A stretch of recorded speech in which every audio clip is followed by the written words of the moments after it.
Shalom, shalom! Hoje nós estamos fazendo a continuidade da terceira leitura da Parashá Noa, do Sefer Bereshit. Assim está escrito: Houve um dilúvio na terra por 40 dias, as águas aumentaram, erguendo a arca e ela se elevou-se do chão, as águas ondearam e aumentaram bastante, e a arca começou a flutuar sobre a superfície das águas sobre a terra ondearam para cima bastante, e todas as altas montanhas sobre os céus foram cobertas. As águas ondearam por cima 15 cúbitos, e todas as montanhas foram cobertas. Toda a carne que se arrastava sobre a terra pereceu. Pássaros, gados, animais selvagens e todos os animais inferiores que fervilhavam sobre a terra, assim como todo o ser humano. Todas as coisas sobre a terra seca, cuja a vida era mantida pela respiração, morreu. O dilúvio assim eliminou todo organismo que tinha existido sobre a face da terra, humanidade, gado, animais terrestres e pássaros do céu. Eles foram eliminados da terra. Somente Noa e aqueles que estavam com ele na arca sobreviveu.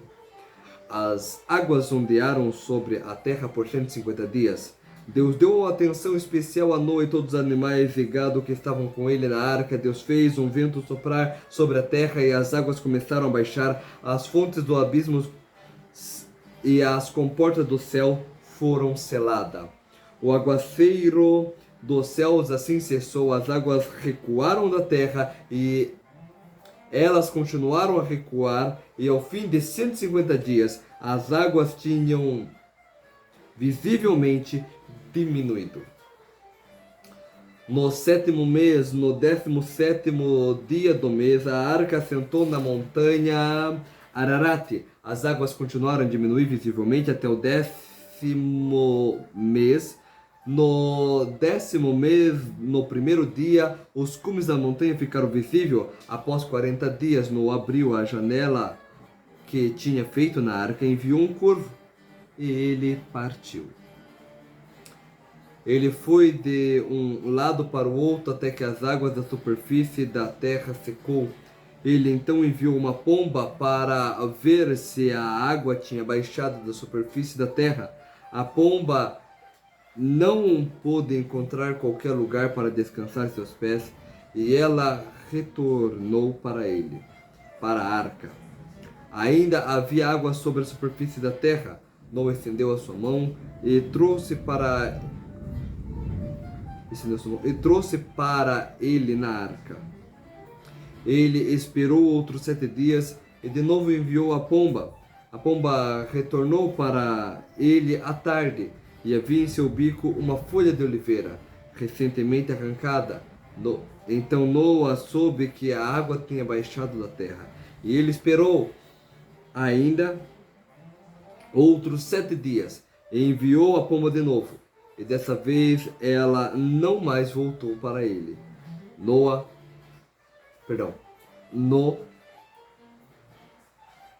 601 ano da vida de Noa, no primeiro mês, a terra estava seca e Noa removeu a cobertura da arca. Ele viu a superfície da terra e estava começando a secar. No segundo mês, no 27º dia do mês, a terra estava completamente seca. Baruch Hashem. Maravilha. Vamos adentrar aqui também, tentando aprender também através do Rashi, o explicador, um dos principais explicadores da Torá, que comenta assuntos voltados ao nível literal, ao nível simples do texto, e que através disso nós estamos então aprendendo de forma verdadeira a compreender a mensagem que esses textos estão nos entregando.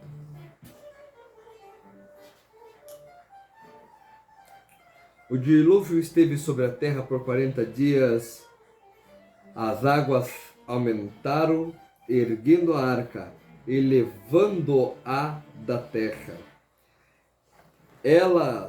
A terra estava submersa na água 11 cúbitos, como um navio carregado que está parcialmente submerso na água, conforme demonstrava no versículo seguinte, Bereshit Rabá 23:9.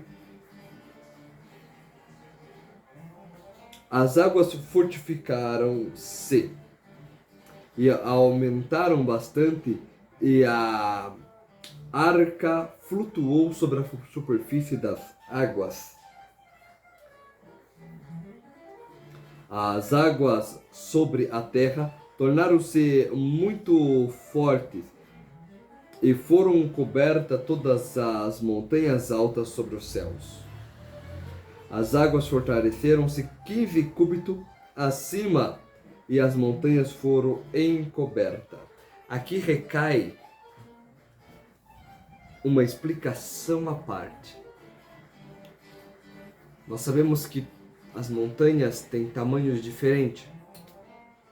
Nem toda montanha tem um tamanho igual. Porém, o texto vem e afirma para nós que 15 cúbitos acima de toda montanha existia água. Mas não só isso, o texto diz para nós que as águas se fortificaram. Ou seja, porque mais que a chuva tinha terminado, as águas fortificaram-se por si mesmas. As águas continuaram aumentando as suas correntes poderosas, mesmo que já não chovia mais. Ou seja, não dependia da chuva as correntes. Qual é o segredo disso? O segredo está onde diz assim: e fortificaram-se. Ou seja, existia correntes extremamente fortes, poderosas. E tem um Midrash que nos explica uma passagem muito importante e interessante. Quando Noah saiu divulgando o monoteísmo pelo mundo, quando ele saiu avisando que viria uma burra, que eles deviam se arrepender, diferente da geração de Nínive, das pessoas de Nínive, não aconteceu a mesma coisa. Noah chegou, entregou a mensagem, falou: olha, vocês vão ser destruídos. O que aconteceu? O que aconteceu foi que as pessoas daquela época, entre elas tinha muitos poderosos pessoas de renome, existia entre elas os grandes titãs, os néfilis, as misturas de tudo quanto é coisas que o texto vem nos contar, e coisas que também já existiam antes dessas misturas acontecerem. Eles riram de Noé e disseram assim: olha, quando as fendas do abismo se abrirem, nós somos grandes, pisaremos sobre ela e fecharemos com nossos próprios pés. Ou seja, nós vemos aqui uma continuação do que a gente já leu na leitura passada, onde no vídeo anterior, na segunda leitura dessa paraxá, eu tinha explicado um Midrash que falou sobre uma guerra, sobre um conflito que houve, que até fez com que Noah ficasse não com uma fé 100%, porque ele temia de que a arca fosse destruída. Então ele não teve uma fé 100%, e por isso ele só entrou no último minuto, porque existiam seres do lado de fora da arca, que se não fosse a Hashem ter enviado animais, hordas de animais para lutarem contra eles, eles mesmos disseram que destruiria a arca. Não só que eles estavam prontos para lutar com Hashem, como eles riam da profecia que Noah lançou, dizendo que haveria uma burra e que eles deveriam se arrepender. Muito pelo contrário, eles riram e disseram: nós colocaremos os pés sobre as fendas e lacraremos ela. Não haverá água. Então a chuva começou branda, e quando viu que eles não iriam desistir, então Hashem trouxe uma burra, trouxe realmente aquela chuva pesada, e as fendas do abismo se abriram de uma vez. Quando isso aconteceu, então eles foram e colocaram seus pés sobre as fendas do abismo, no intuito de parar a água. o que eles não esperavam é que, diferente do que eles imaginavam que sairia água gelada, água normal, água simples de lá, na verdade o que saiu de lá foi água ácida extremamente quente, uma água misturada com enxofre, misturada com sal, uma água misturada com outras coisas, outros produtos, né, que tornava ela extremamente ácida. Mas não só isso, a água saiu com uma temperatura extremamente alta, que diz o texto que no momento que eles colocaram os pés sobre as fendas do abismo, naquele momento a carne de seus corpos foi simplesmente desfeita, foi desfeita, ficou apenas os ossos e as águas subiram, ou seja, estava tão quente que ela derreteu instantaneamente a carne. Não me pergunte a temperatura que precisa com água fazer isso, o quanto é possível, o quanto de ácido estava ali.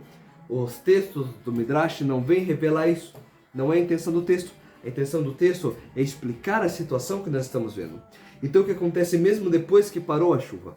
Por causa essa água muito quente, esse processo de fervura, de ebulição muito alto, como se estivesse espumando, as águas ainda se fortaleciam muito, e por isso criou-se correntes enormes, que mesmo se uma montanha fosse baixa, ou mesmo se uma montanha fosse alta, as correntes passavam por ela através dessas regiões mais quentes e regiões com temperaturas menos quentes, que fez com que essas correntes se movessem de um lado para o outro, e sobre toda a montanha elas atravessavam essa força, não vou falar uma espuma porque não era uma corrente mesmo de água ebulindo, fervendo, né? Que passava sobre ela e ficava então sobre cada montanha a 15 cúbitos, dependendo da montanha. Dependendo da montanha, o que eu quero dizer é que simplesmente ela cobriu. E dependendo da montanha, passou por 15 cúbitos, ou seja, as altas montanhas. Não era qualquer montanha. As grandes montanhas, o Mabur passou por ele a 15 cúbitos em cima de cada montanha. Não por causa das águas que choviam de cima, mas sim por causa do calor que existia, estava vindo de baixo. Então, uma boa forma de nós entender o que era a arca, o que era essa pequena construção no meio desse grande tumulto de águas e tudo mais, como nós imaginarmos uma panela de pressão, né? Estava tudo no limite, tudo no limite. Não é como se houvesse realmente, não é como se tivesse ouvido realmente uma calmaria, uma tranquilidade para eles dentro da arca. Mas diz o texto do Midrash que eles eram sacudidos lá dentro, ao ponto que eles chegavam a clamar, acreditando que talvez eles morreriam. Bem, agora que eu expliquei isso, com certeza muitas pessoas vão começar a questionar e falar: poxa, mas se é assim, e os peixes? O que aconteceu? Por que os peixes não foram afetados? E esse é o grande segredo do porquê os peixes é tão elevado. Porque eles fazem parte desse mundo anterior. Por que eles são, quando a gente pega um peixe kasher, a gente fala que talvez centelhas de tzadikim estejam sobre ele. Porque sobre esses animais repousa as centelhas dos tzadikim. Por que o peixe não se faz abate? Por que peixe não se separa o sangue? Poderia usar o sangue como se... Por que o peixe não é considerado animal na Torá? Exatamente aqui eu não vou entrar muito a fundo, mas exatamente aqui está uma bênção especial dada para eles. Uma bênção que remete com que eles sejam especiais e diferenciados. Então depois todas as leis, quando chegarem nos peixes, elas têm uma mudança forte justamente por esse motivo. Os peixes têm o seu diferencial. O peixe, para ele ter um abate kasher, basta tirá-lo da água. Não precisa de uma xeritá, não precisa mergulhar ele no sal. Ele já saiu do mar, já é salgado. Não precisa colocar ele no sal. Não precisa colocar ele no sal para tirar o sangue. 3 vezes ainda por cima, né? não precisa deixar o sangue escorrer, né? Não que nós, Bnei Noah, vai ficar fazendo, sei lá, sarapaté com sangue de peixe, mas não que exista alguma proibição de beber do sangue do peixe. Na Torá, nem animal ele é considerado. Na Torá existe toda uma especialização só para ele. O motivo disso é porque, um dos motivos disso, é porque o peixe é um dos poucos animais que não se corromperam antes do Mabur. Eles já estão cobertos na maior brachá de purificação de todas, o maior mikver que Hashem fez, o mar. Então os rios, os mares. Então é por isso que os peixes não foram atingidos. Eles têm uma bênção particular só deles. Talvez um dia nós possamos falar mais sobre isso, sobre esse assunto tão interessante e importante para nós, Bnei Noah, também. Nós podemos então adentrar. Continuando o texto.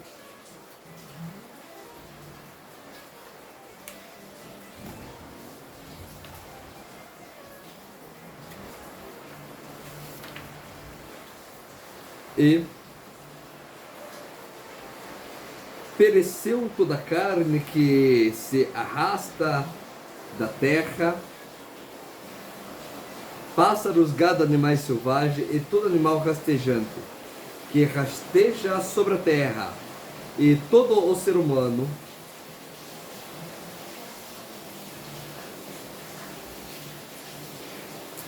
e aqui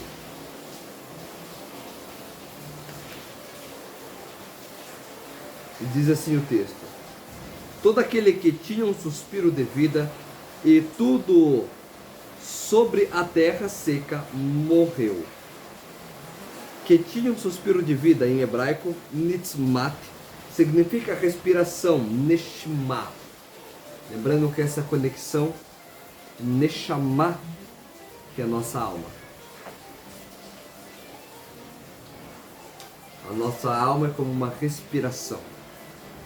Neshama, ela está conectada com respirar. O Rua é o vento, a Nefesh é o utensílio. A Nefesh, ela cobre todo o utensílio, todo o sangue. Então vem o Rua e ele cria todo o movimento que faz com que nós tenhamos Neshama, respiração. Essa é a nossa Neshama. Porém, cada uma está num nível diferente. A Nefesh, no corpo, o utensílio, o recipiente. Aquele que por meio dele, o Rua, o vento, pode se espalhar, pode adentrar. Que é o segundo nível da alma, que está conectado à fala. Então, a Neshama, essa respiração, esse todo, esse objeto completo agora está conectado ao pensamento. Por isso, a Nefesh, sendo ela o corpo mais importante, por assim dizer, da vitalidade do ser humano, então quase todas as mitzvahs estão relacionadas a ela.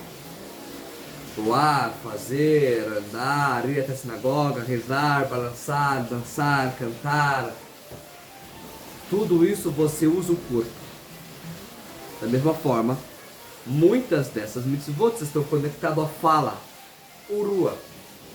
Então nós temos o rezar, as palavras, o falar, o louvar, o agradecer, o bendizer, o ensinar e assim por diante. E dessa mesma forma nós temos mitzvah relacionada ao pensamento, a Neshama. Então, ter fé, acreditar, fazer, entender, estudar e assim vai. Da mesma forma, em todas elas nós temos, como fala, passíveis possibilidades de erro. No corpo, tem muitos, tem roubar, matar, tem muitos. na fala também, a maledicência, a má língua, a mentira, o juramento em vão, o uso de nome sagrado em vão, no pensamento, a idolatria, né, a fé numa entidade errada.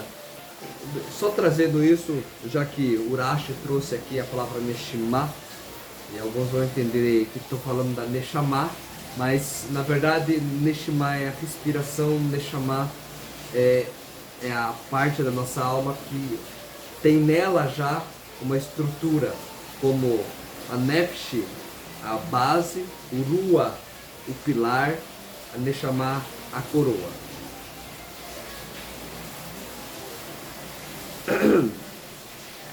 Fazer um adendo aqui, aproveitar que nós estamos explicando algumas coisas.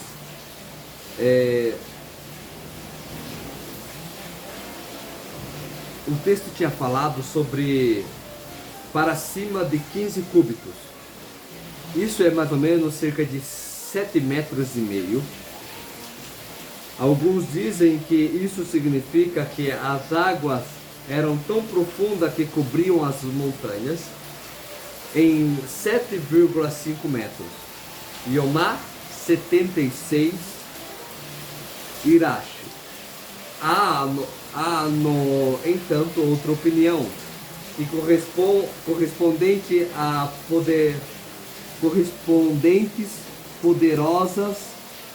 correntes poderosas fizeram as águas rodearem sobre a montanha.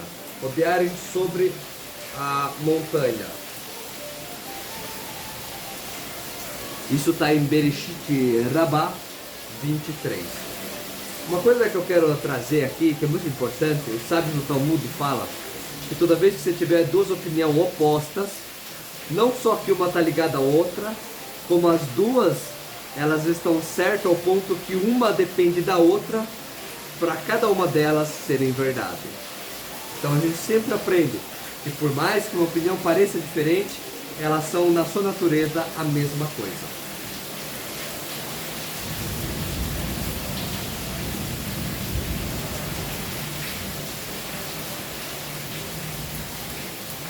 A vida era mantida pela respiração. Tudo que tinha suspiro em um estado de vida, ou tudo o que tem em si um suspiro de vida.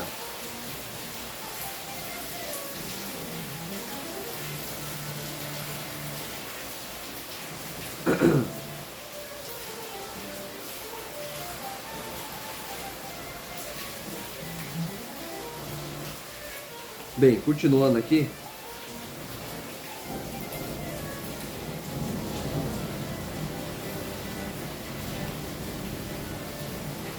O texto fala assim para nós: de tudo sobre a terra seca morreu, sobre a terra seca, mas não os peixes do mar. Sanhedrin 108a. Lembra?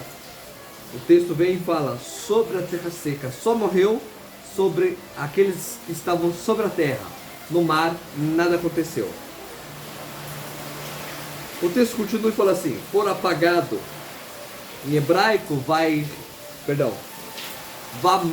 vaimar.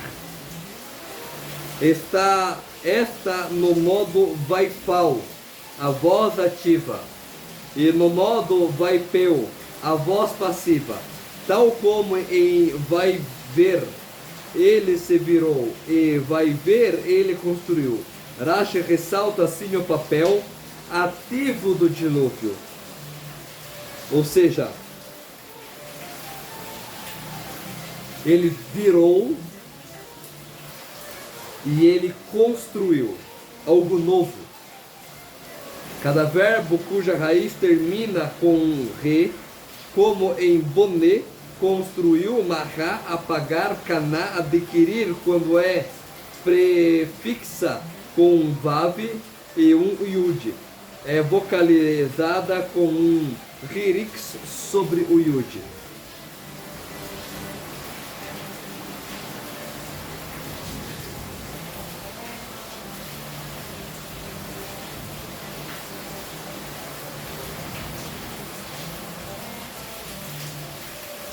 Foram apagadas todas as criaturas que existiam sobre a face da terra, humanidade, animais, terrestre, pássaro do céu. E eles foram apagados da terra. Somente restou Noa. Somente Noa. Vamos entender isso. Ar significa apenas. Noa. Esse é o significado simples. Mas o Midrash da Gadá diz que ele gemia e cuspia sangue por causa do esforço requerido para cuidar e alimentar todos os animais. Alguns dizem que ele atrasou a alimentação do leão e devido a isso este o feriu. E sobre ele foi dito: eis que o justo pagará pelos meus pecados na terra. Tarma Noa 9.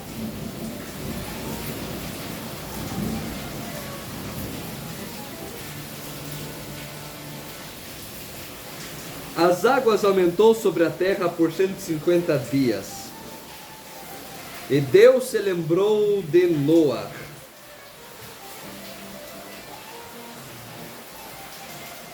Deu a atenção, lembrou. O Rashi traz assim em hebraico, Elohim. Esse é o nome que está associado ao atributo divino de justiça, que foi convertido para o atributo de misericórdia através da oração dos justos. E a maldade dos ímpios converte o atributo de misericórdia em justiça. Somente foi dito, e Deus, o tetragrama, viu que o mal do homem era grande. Deus disse, eu vou apagar, e etc. Embora esse nome seja associado ao poder da misericórdia, Bereshit Rabá 33, 3 Sukkah 14a, que Noa orava na arca, aparece em Tarumá Noa 11, Agadá Bereshit 3 Sefer Hai Ashar. Então, Deus se lembrou de Noa e de todos os animais que estavam com ele na arca, e Deus fez soprar um vento sobre a terra, fez soprar um vento, um espírito de consolo e calma passou diante dele, para se apiedar da terra.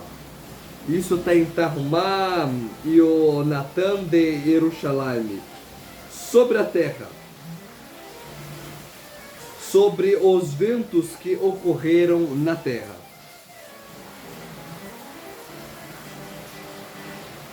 E as águas começaram a baixar. Em hebraico, vaiashokun, como enquanto a ira do rei amainou, techor, uma expressão de sossegar a raiva. Isso está em Tarumá, Buber, Noa 12. E foram selados as fontes do abismo. Quando elas foram abertas, está escrito, todas as fontes. Mas aqui, todas não está escrito, porque algumas delas permaneceu aberta, aquelas que eram necessárias para o mundo, tais como as águas termais de Tiberíades e outros casos semelhantes. Bereshit Rabá 33, 4. Aqui nós temos, por fim, o cheque do que é essas fontes do abismo. Aqui é trazido como águas termais, ou seja, são solos, são veias, canais fluviais ou mananciais de água sobre solo vulcânico. E quando diz que elas foram abertas, possivelmente nós podemos imaginar que realmente não seja um aspecto tão bonito assim, quando se pensa que tem a ver com vulcões, o que foi o dilúvio.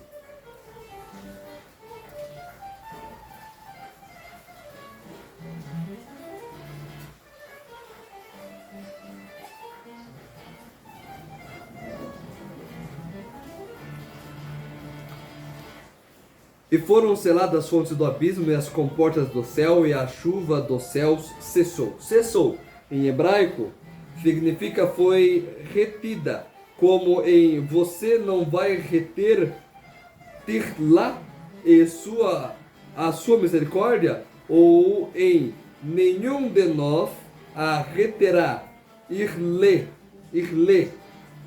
de você.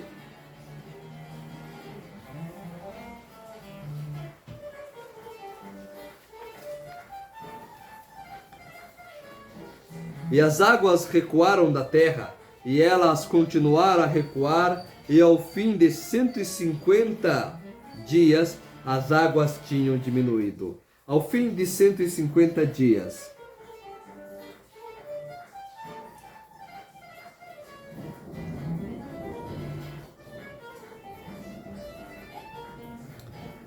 Bem, elas começaram a diminuir, e isso se passou em 1º de Sivan, assim como no dia 27 de Kislev as chuvas pararam, restando 3 dias em Kislev e 29 de Tevet, que prefazem um total de 32, e Shevat, Adar, Nissan e Ar, totalizando 118. 30 mais 29 mais 30 mais 29, que totaliza 150.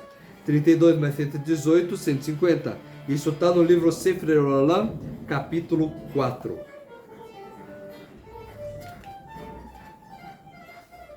Ou seja, o texto diz assim: visivelmente diminuído. Malbim. Isso também pode ser traduzido: começou a evaporar. De acordo com Urashi, as águas pararam de assolar após 150 dias e não começaram a diminuir. A arca se assentou no 7º mês.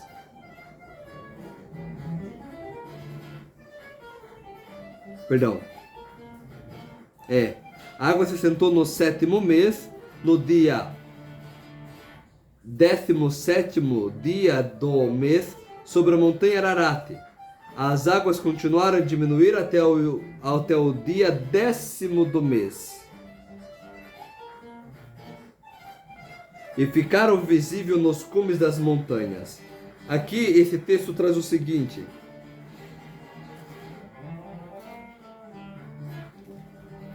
é trazido assim: 17º dia do mês, né? Deixa eu ver aqui. As águas continuam a diminuir até o 10º mês. No 1º dia do 10º mês. No 1º dia do 10º mês, ficaram visíveis no cume das montanhas.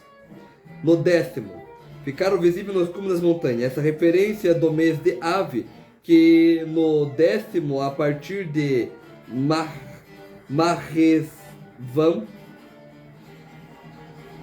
quando começou a chuva, e se disseram que tratava de Elu, que é o 10º de Kislev.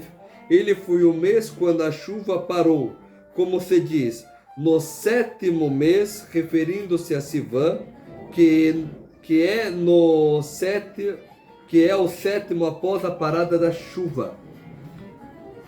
Não seria possível dizer assim, pois obrigatoriamente o 7º mês não poderia ser contado a partir no momento da parada da chuva, pois não terminou os 40 dias de chuva e os 150 dias de aumento de nível da água até 1º de Shivan. E se dissermos que se trata do 7º mês, do começo da chuva, não poderia ser Sivan e sim Yar. E não faz sentido que a arca atracou antes do término dos 150 dias. Porém, no 10º mês desse versículo, deve ser contada a partir do momento em que a chuva começou a cair. Após se for contada a partir do momento que a chuva parou, Elu, não conseguiríamos entender o que diz. no verso 13. No primeiro mês do primeiro dia do mês, as águas secaram sobre a terra. Sendo que no final dos 40 dias, quando o cume das montanhas apareceram, Noa enviou um corvo e ainda levou mais 21 dias para envio da pomba, totalizando 60 dias a partir do momento em que o cume aparecera, até o surgimento da superfície da terra seca. O segundo teste é que as montanhas apareceram em Elu. Isso significa que a terra secou em Maheshevam, 60 dias depois, como está nas escrituras chamada de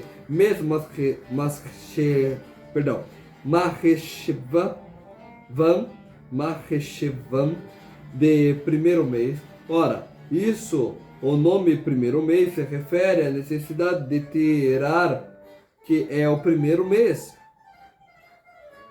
da criação do mundo. O segundo Rabi Yoshua, o mês de Nissan.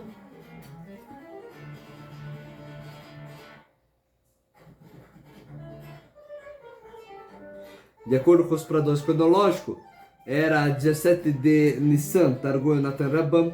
Outras fontes, no entanto, mantêm que este era o sétimo mês após a chuva terminado, no qual Kislev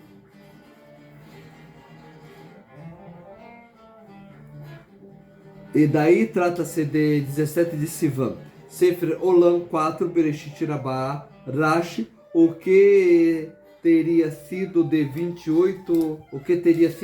dia 28 de maio.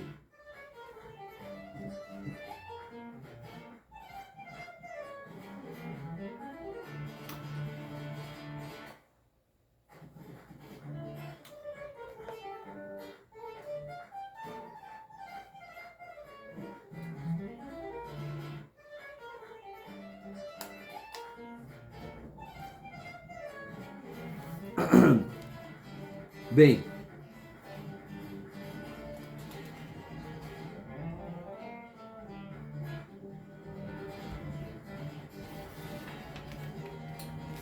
aqui o texto diz assim: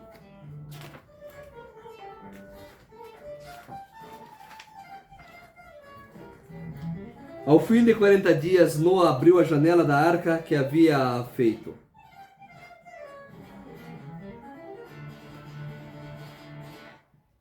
Ou seja, o fim de 40 dias, desde que se passaram os cumes das montanhas. A janela da arca que havia feito para iluminar. E essa não é a abertura da arca, que fora feita para entrar e sair. Saiu e voltou. O texto diz assim: ele enviou um corvo, saiu e voltou, até que as águas da terra secassem. Indo e dando voltas ao redor da terra, ao invés de ir cumprir sua missão.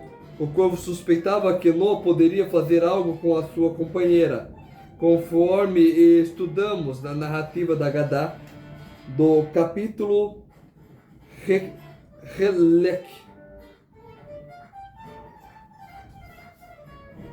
Até que as águas secassem. Outra explicação simples, o sentido literal é que o corvo retornou até que... A expressão simples é que, no sentido literal, que o corvo retornou até que estivesse seco. Ou seja, muitas pessoas acreditavam que o corvo tinha morrido. Mas o que acontece é bem mais inusitante.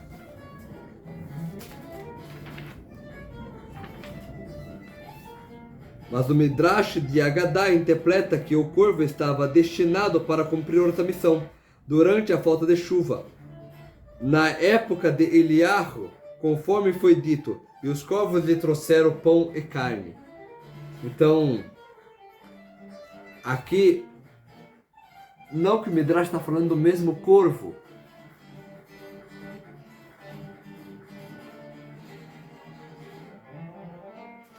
Mas que o corvo, na participação da Torá, talvez tivesse uma uma missão diferente, que seria com Eliarro, Hanavi, o profeta.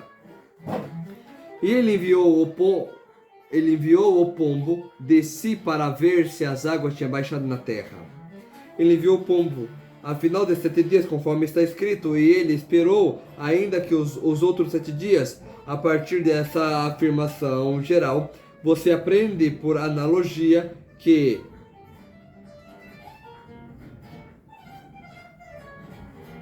da primeira vez também ele esperou 7 dias.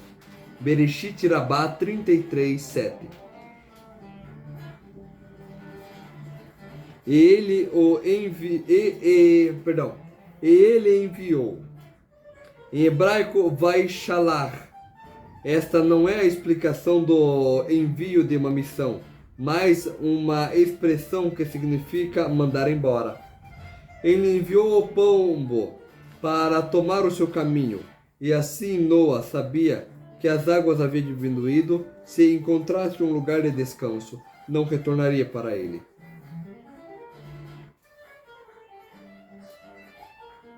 E ele esperou por 7 dias. Em hebraico, esperou vayahel, uma expressão que significa espera. Assim como em e eles ouviram, esperam, vayehelu.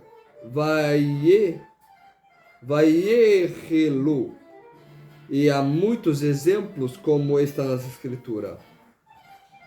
A pomba retornou para ele à tarde e eis que tinha uma folha de oliveira abocanhada.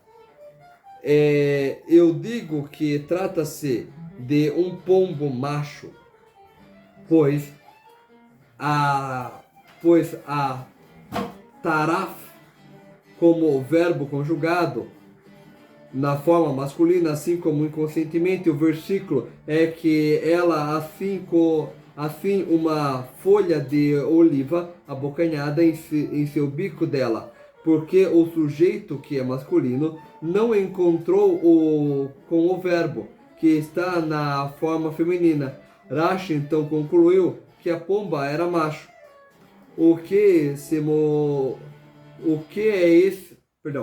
É por esse motivo que as escrituras referem-se a ele, ora no masculino, ora no feminino, uma vez que a palavra Yoná, pomba, nas escrituras é do gênero feminino, como pombas juntas no riacho de água tomam banho. O rohatsot se banham com o verbo conjugado no feminino, ou usa em polpas os vales, todas elas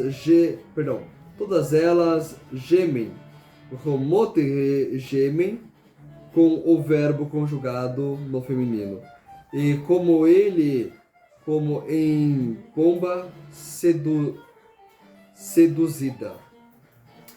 Abocanhada, em hebraico, arrancou. Midrash Agadá explica uma expressão de alimento interpretada befilá como uma expressão da fala, ou seja, o pombo diz: prefiro que a minha missão não seja amarga como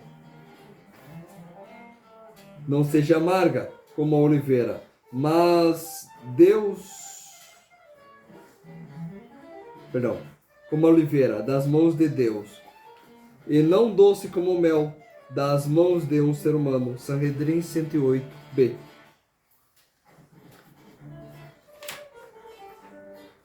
Ele esperou. Em hebraico, vayahel.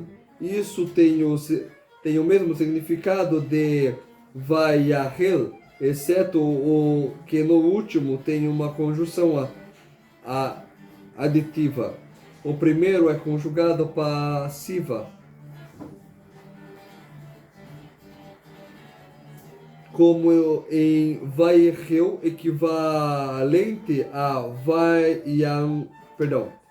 vayaten e vayahel, equivalente a vaitematen. 13.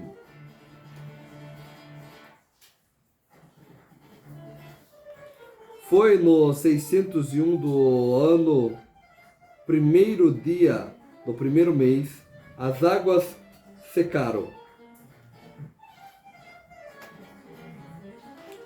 De acordo com Rabi Eliezer, o mês de Tishrei, de acordo com Rabi Yoshua, o mês de Nissan, de Rashi, no Tratado de Rosh Hashanah, 12b, ver acima, o 711 e o 85. Tem as medidas da arca, né, nesse ponto.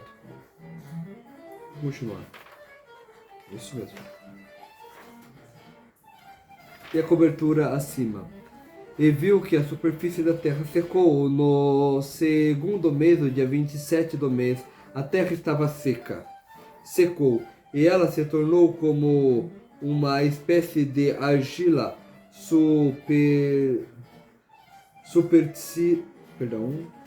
de argila na superfície da qual foi-se uma crosta. Sederolã, capítulo 4, Rabá 37, 4, de acordo com o Yakut Shimon.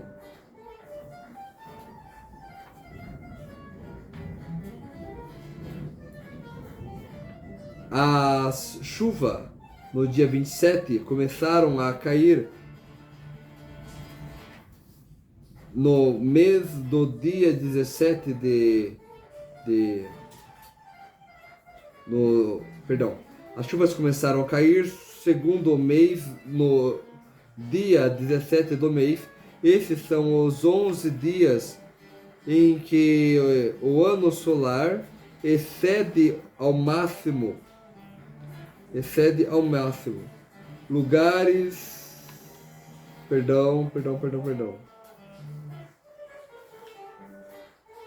excede ao ano lunar. Então tá. No dia 27 as chuvas começam a cair no segundo mês, do dia 17 do mês. Esses são os 11 dias que o ano solar excede ao lunar, pois o julgamento da geração do dilúvio deveria durar um ano completo. E de Ot 2:5, seca. A volta da terra está seca onde deveria.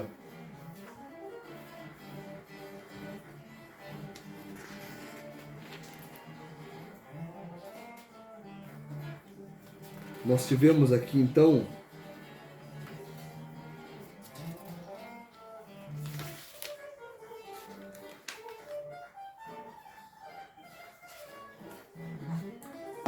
algo que eu acho importante trazer, que é o seguinte: Monte Ararat. Antigas fontes afirmam que é uma montanha na Armênia. Targum Yonatan Joséfos da Antiguidade 1:3-5, capítulo 1, verso 3 ao 5. Isso aponta para o conhecimento do Monte Ararat na Turquia, próximo à Rússia, e do Irã, cerca de 200 milhas ao sudoeste do Mar Negro. Algumas fontes interpretam Ararat como Kardun ou Kadunia, Targum 1 que os Bereshit Rabbah, denotado as montanhas Kordine no Kurdistão, que é a área onde se encontra o Monte Ararat. Joséfo também escreve que os armênios chamavam esse lugar de Apobaterion, o lugar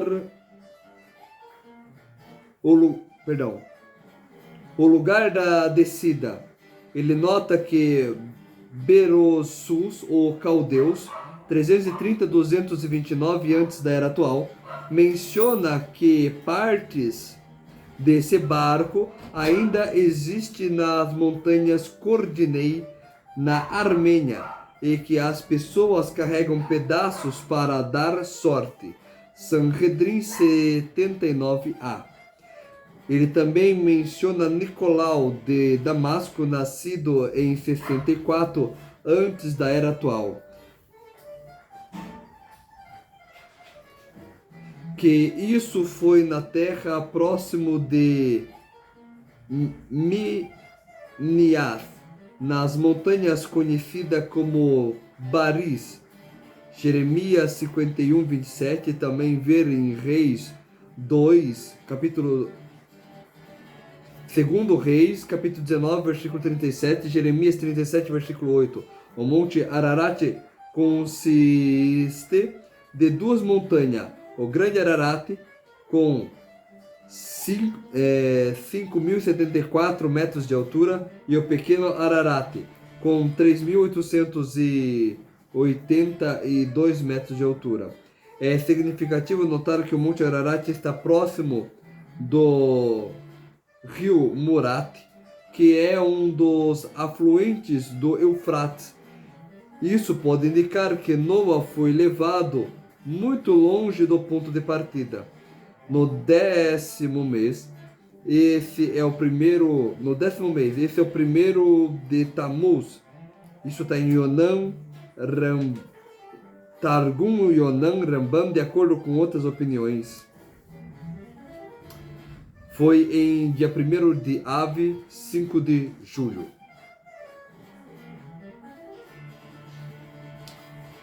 E quando o texto traz para nós, no 601º ano, esse foi o dia 1º de Shirei, 1657, dia 2 de setembro. Foi em Rosh Hashanah, no Ano Novo Judeu.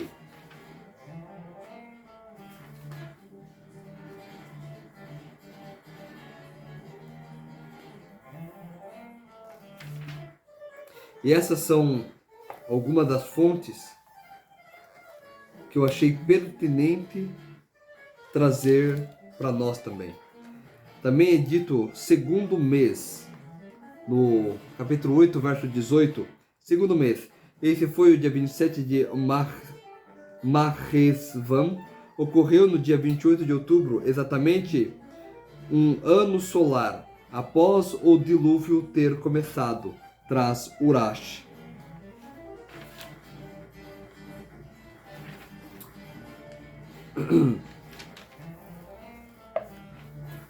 É um texto curto, com muitos segredos, com muitas explicações, e que depende claramente dos Midrashim para poder esclarecer e elucidar certas coisas. De certa forma,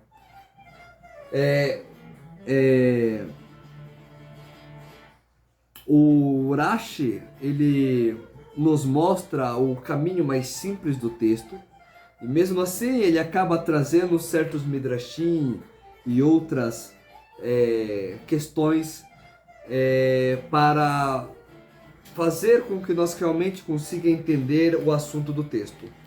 Uma das coisas que fica evidente para nós, claramente, é a questão do tempo que eles ficaram dentro da arca, né? O tempo que levou-se para ficar dentro da arca. É uma questão que os sábios eles diferem um pouco, né? E a abertura da arca então acaba tendo esse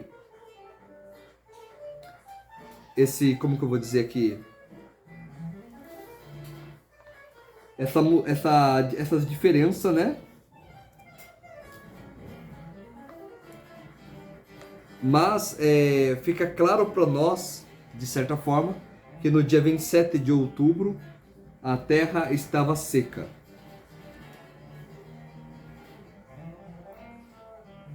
Já o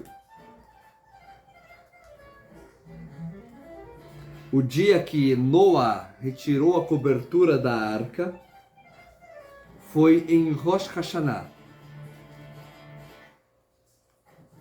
E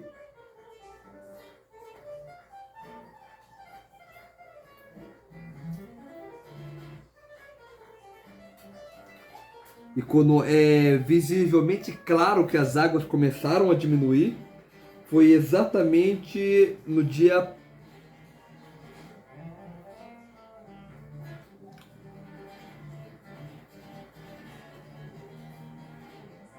tem uma discussão sobre isso.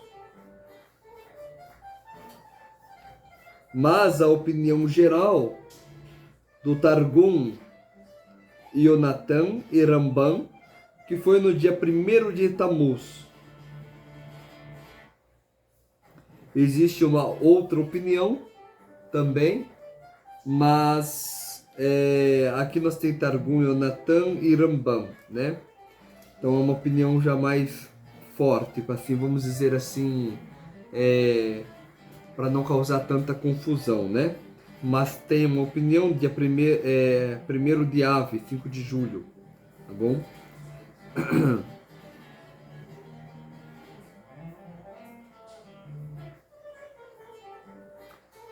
E sobre a questão do corvo que foi mencionada,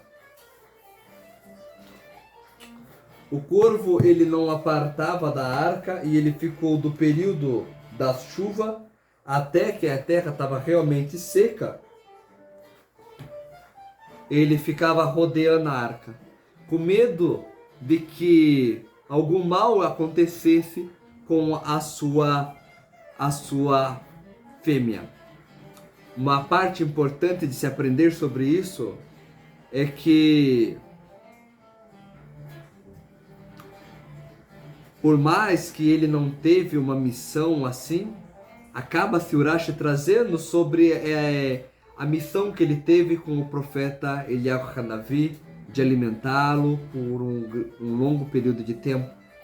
Nós aprendemos aqui também algo muito importante a respeito que era de 7 em 7 dias que Noa espiava a terra.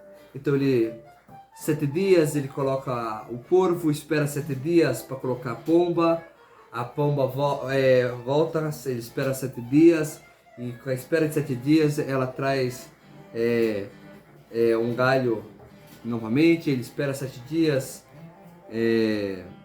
então ela não volta mais. Um período de 7 em 7.